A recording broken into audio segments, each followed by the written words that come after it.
search and rescue, fill its role of readiness to meet local and national emergencies. To motivate the youth of America to the highest ideals of leadership and public service. And further this nation's air and space supremacy through a systematic aerospace education and training program.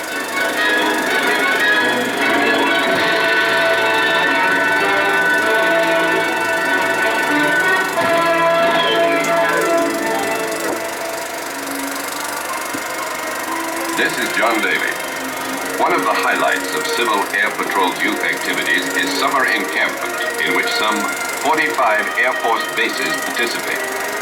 The cadets range in which the base is located. During an activity-packed 2 weeks, many new skills are acquired and many lasting friendships are made. Although sponsored by the Air Force, these youngsters are members of a civilian organization, the Civil Air Patrol.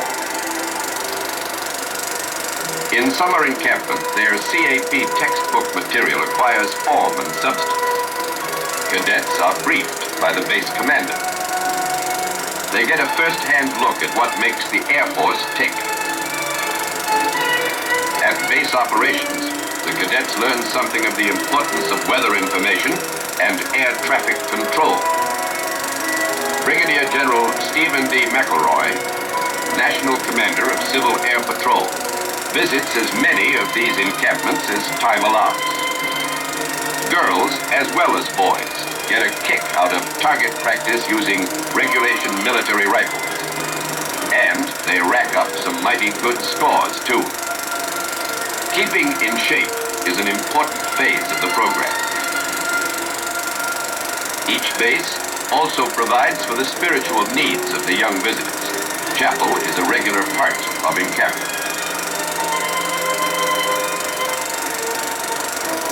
The climax of the annual CAP summer encampment is the presentation of certificates of proficiency. Recognition for a job well done.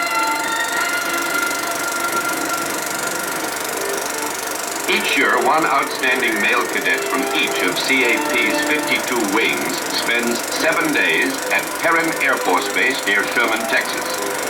Here they are taught the basics in aircraft control, pre-flight and post-flight inspections, jet engine theory, instruments, flying safety, weather, navigational aids and approaches, and other subjects pertinent to jet flight. These young men are taught by Air Force personnel who regularly instruct pilots in the air training program. The cadets receive complete ground school and pre-flight training as well as orientation flights in T-33 Shooting Star jet trainers. Each of the youngsters spends 5 hours in jet trainers, maneuvering the aircraft under the watchful eye of veteran instructors. It's the thrill of a lifetime as cadets learn about and actually handle the controls of Uncle Sam's jet-powered plane. The Jet Age Orientation course is held each year at the Air University located at Maxwell Air Force Base near Montgomery, Alabama.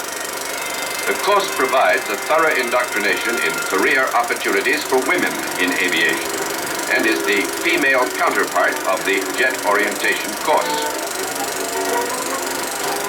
Through briefings normally provided officers and officer candidates, the training follows very closely that offered in the jet course for male cadets. The girls fly in military air transport service planes, observing the duties of MATS air stewardesses. And, like the boys, after passing the prescribed physical examination and securing parental permission, the young women receive orientation flights in T-33 jet aircraft. At week's end, Lieutenant General Walter S. Todd, director of the Air University, congratulates the young women upon their successful completion of the Jet Age Orientation course. An outstanding CAP youth activity is the National Drill Competition held annually at the Air Force Academy at Colorado Springs. Each of the 8 regions, plus Hawaii and Puerto Rico, is privileged to send a team to compete. After a tour, the Academy Falcon Mach 1 is on hand to greet the CAP cadet. Prior to the competition, a mass review of the drill teams is held before representatives of the Air Force, Civil Air Patrol, and other Academy guests. Girls as well as boys compete for the competition trophies. General McElroy addresses the drill teams and visitors. Each team is composed of 18 members, finalists among the wings in the regions they represent. The judges are selected from among the more than 100 former Civil Air Patrol cadets now at the Academy. Judging is by the point system and is divided into 3 phases: inspection, compulsory drill movements, and the proficiency of the drill commander. On the evening of the competition, a banquet is held, at which first, second, and third place winners receive their trophies.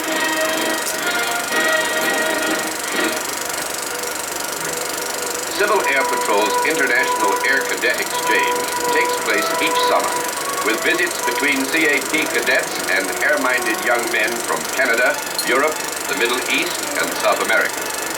Arriving at Washington National Airport by commercial plane, the cadets are shuttled to nearby Bolling Air Force Base for processing. The cadets from the 50 states, the District of Columbia, and Puerto Rico are selected to help foster and maintain understanding, goodwill, and fellowship among the youth of the free world. They are divided into groups and joined by escort officers who accompany them overseas. Cadets board military air transport service planes bound for Rhine-Main, Germany. Upon arrival, the Civil Air Patrol cadets meet their foreign counterparts awaiting transportation to the United States. At Mitchell Air Force Base in New York, the foreign cadets are welcomed by Lieutenant General William E. Hall, commander of the Continental Air Command. The next day, the group visits the United Nations. They are impressed with the Security Council chamber where world issues are debated. The foreign cadets and their escorts are received by General Douglas MacArthur. The general is presented with the key to international goodwill on behalf of the Civil Air Patrol. Other interesting highlights include a tour of the United States Military Academy at West Point and an American-style barbecue at the farm of Civil Air Patrol Lieutenant Colonel Gene Leone in nearby Central Valley. At the conclusion of their New York visit, the cadets were guests at a military ball in their honor. The second phase of the visit begins with the cadets' departure for several Civil Air Patrol host wings throughout these United States. Touring Massachusetts, the British contingent expresses keen interest in Old Ironsides, the USS Constitution. Meanwhile, in Minnesota, the Danish cadets are honored with a parade at International Falls. Senator Hubert Humphrey's presence adds luster to this occasion. Of great interest to these cadets is the supersonic fighter, the F-106, one of the latest of Uncle Sam's jet fighters. A brief journey into yesterday, the French boys visit New York's Freedom Land and learn how fires were extinguished in the old hook and ladder days.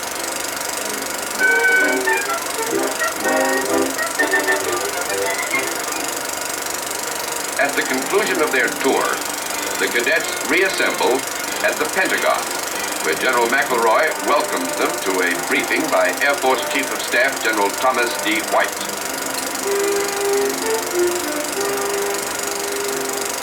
The cadets are luncheon guests of Pan American World Airways. Following greetings from several distinguished speakers, each foreign contingent is recognized from the roster. At the Pan American Union, hemispheric solidarity is pointed out as cadets from South America are welcome to the Organization of American States.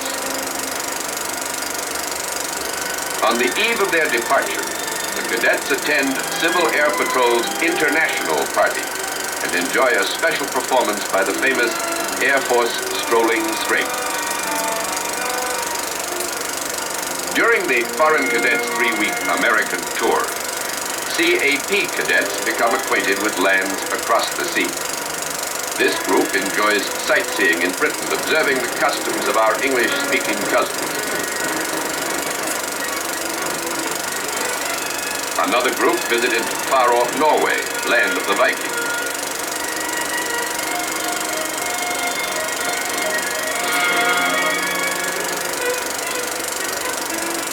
This ship was used in an American-made movie and offers an interesting contrast between ancient and modern modes of travel. At the Royal Palace in Holland, the visiting cadets meet an old friend of Civil Air Patrol, Prince Bernhard, who has greeted many CAP groups in the past. In Switzerland, interest is concentrated on gliding. Several of the cadets are certified as pilots of the motorless craft. To qualify, it's necessary to maintain release altitude or above for 5 consecutive minutes.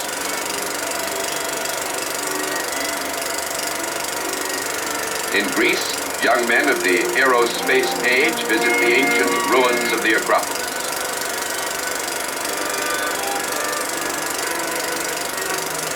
One of the most colorful of the countries visited is Spain.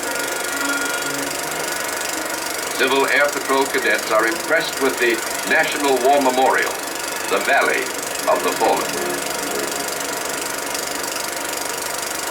Just prior to leaving Madrid, the cadets are entertained by teenage senoritas at a farewell party in their honor. And so, another CAP Summer Youth program draws to a close. But vivid memories remain of the many new experiences enjoyed and new skills acquired. And as these alert young men and women move forward toward the responsibilities of adult life, whatever their ultimate career choice may be, their training as Civil Air Patrol cadets is certain to help each of them toward a greater appreciation of the meaning of good citizenship. This is John Daly, Civil Air Patrol's Accent on Youth.